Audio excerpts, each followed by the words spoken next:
వేములవాడ శ్రీ రాజరాజేశ్వర స్వామివారి అనుబంధ ఆలయమైన నాంపల్లి లక్ష్మీ నరసింహ ఆలయంలో స్వామివారి కళ్యాణం అంగరంగ వైభవంగా నిర్వహించారు. రాజన్న ఆలయ స్థానాచార్యులు అప్పాల భీమాశంకర శర్మ ఆధ్వర్యంలో వేద మంత్రాల మధ్య శ్రీ భూనీధర సమేత శ్రీ లక్ష్మీ నరసింహ స్వామివారి కళ్యాణం జరిగింది. కన్యాదాతలుగా కొందరు, పెళ్లి పెద్దలుగా మరికొందరు వ్యవహరించారు. స్వామివారి కళ్యాణాన్ని తిలకించేందుకు భక్తులు పెద్ద ఎత్తున తరలివచ్చారు. కళ్యాణం తర్వాత భక్తులకు అన్నదానంతో పాటు పులిహోర, మజ్జిగ ప్యాకెట్లను పంపిణీ చేశారు.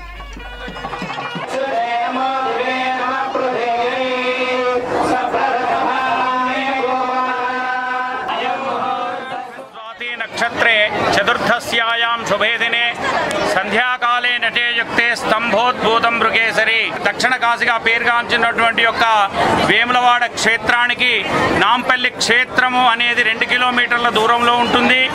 ఇక్కడ శ్రీ స్వామివారి యొక్క బ్రహ్మోత్సవాలు వైశాఖ శుద్ధ ఏకాదశి నుండి స్వామివారి యొక్క బ్రహ్మోత్సవాలు ప్రారంభమవుతున్నవి.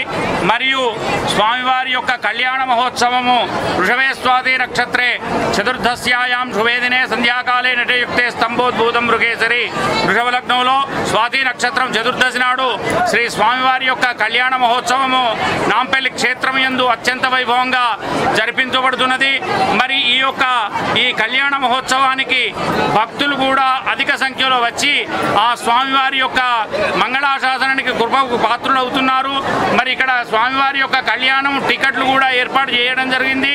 1116 చౌని దంపతులను కూర్చుండబెట్టి ఆ స్వామి యొక్క స్వామివారి యొక్క వస్త్రము అనేది ప్రసాదంగా భావించబడి వారికి ఇవ్వబడుతుంది.